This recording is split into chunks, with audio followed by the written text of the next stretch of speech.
What's up everyone? I have a 5 Grizzly victory for you today, and many people would think that this is a relatively simple one to get because the Grizzly has such a strong ability, especially in the golden pack. But I would disagree with that statement, first of all because the Grizzly is a tier 6 unit, which means it's going to be very difficult to scale up. And secondly, its ability isn't as strong as it sounds because by the way it's worded, it means 5 friendly attacks, so the Grizzly itself doesn't contribute to its own countdown.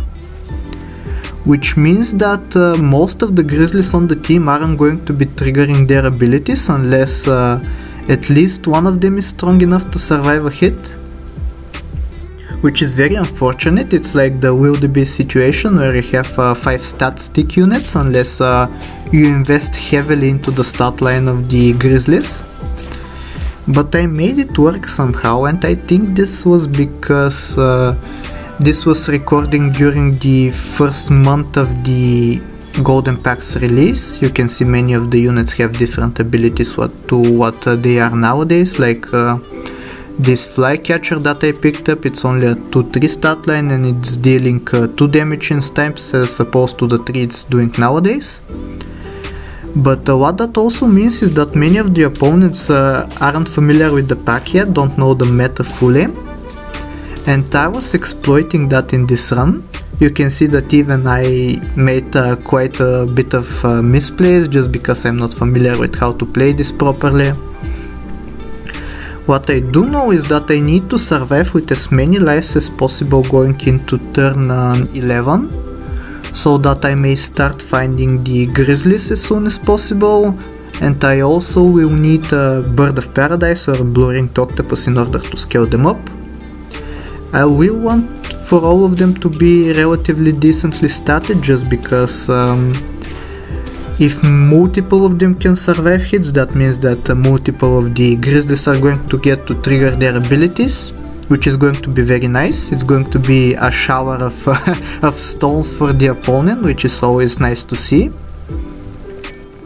So yeah, I'm just trying to get something to work here, and I'm picking up a baboon. I think I'll get the second one right here, maybe combining the geese. Yeah, I have come around on the baboon's ability. Like originally I didn't like it, and I even didn't understand why it had to get nerfed. It was a 2-3 before, now it's only a 1-2.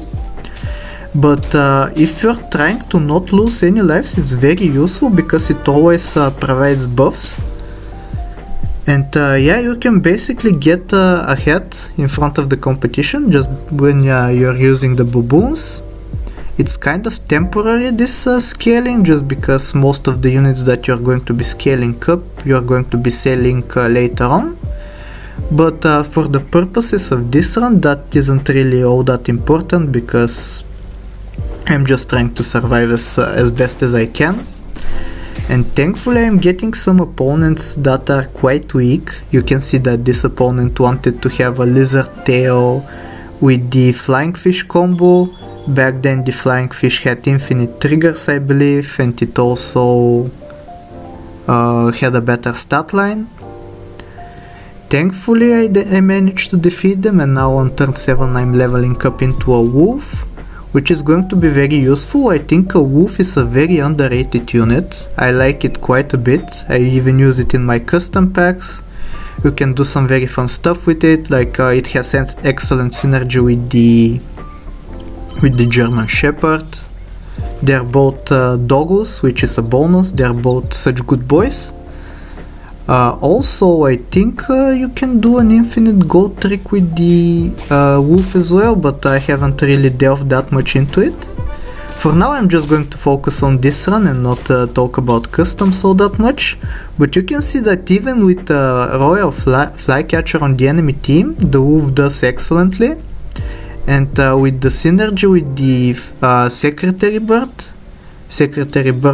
Bird is by the way quite bad. It was quite bad, it got nerfed, it's buffing the unit behind it, now it's buffing the unit in front of it, which believe it or not makes a big difference. So yeah, you'll see that the wolf and the secretary bird are going to be carrying me this run. Like it's scaling up the baboon so nicely that it's trading so nicely with the opponents, even when you get to trigger the lizard, getting the lizard tail. But yeah, you can see that I got the first grizzly here, by the way. It's going to be very difficult for me to slot all the units in. They all want a relatively specific order, like most of them want to be in the back, the wolf wants to be in the back, their flycatcher wants to be in the back, secretary bird and grizzly both want to be in the back. So it's kind of difficult to position this. I've just given up on the flycatcher's ability. I'm just using it for its stat line at this point, and thankfully I'm still winning. At this point the run is getting a bit scary, like I'm at 7 wins already and I need to find 4 more grizzlies and as well as that scale them up. 5-6 grizzlies aren't going to win against any opponent, sadly. So what I'm trying to do here is I was looking for a secretary bird in order to level up, hopefully to find another grizzly. Or if not a grizzly, I was hoping for a bird of paradise. Sadly I didn't find anything, so I'll have to rely on getting some good units from turn 11 onwards. Thankfully I managed to get a draw here, which is the best outcome I believe, because now I have one more turn in order to find my combo. I'm going to be rolling relatively hard to find the bird of paradise, but I'm happy to pick up any grizzlies along the way. And it's going to be nice that I still have the baboon on the team, because it's going to be buffing the grizzlies now. It has no other targets that it could buff, so it's a bit of added scaling, which is always nice. I think this is going to be the first round that I lose. It's going to be close, I think. Let's see, I don't really remember. As I said, this run happened so long ago. I actually end up winning, which is very surprising. Like, if you see this team, nowadays it wouldn't have any chances on turn 11. But thankfully, because it's only the beginning of the meta in this recording, it's very easy for me to win. Picking up the third grizzly as well, which is good, but I also need the bird of paradise. Thankfully I find it along with 2 oysters in the shop and one that I have bought already. So I'm most definitely going to be losing this round, but I don't mind at all, because some wild scaling is coming up with the bird of paradise. This is the old bird of paradise, by the way, that uses up 8 gold for its trigger, but it buffs every unit on the team. So yeah, it's going to be very strong.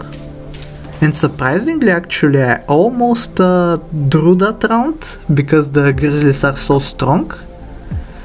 So yeah, the bird of paradise is coming in, both chocolates are going immediately to it. I don't really care for levels on the grizzlies, because as I said before, it's very unlikely that most of them trigger their abilities. So yeah, this is what I've been waiting for all game, and I'm just trying to find more equipment, more avocados. It's kind of difficult to get 2 triggers with the bird of paradise every turn. You need at least 2 avocados bought on the previous turn in order to secure 16 gold. 16 divided by 8 equals 2, so that means 2 triggers. So yeah, if I get to find 2 avocados every turn, I'm going to be very happy. This turn I only bought 1, because I only saw 1.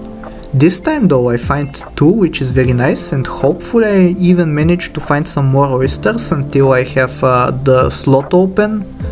Because once I find the 4th grizzly, I'm not going to be having any space in order to fit any oysters by cells. For now though, I'm just not worrying about that at all, and I'm just trying to win. You can see it's getting quite difficult. People are starting to understand how to play now in the late game.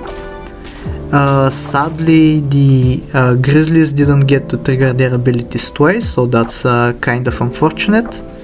but it means that I have one more turn to roll.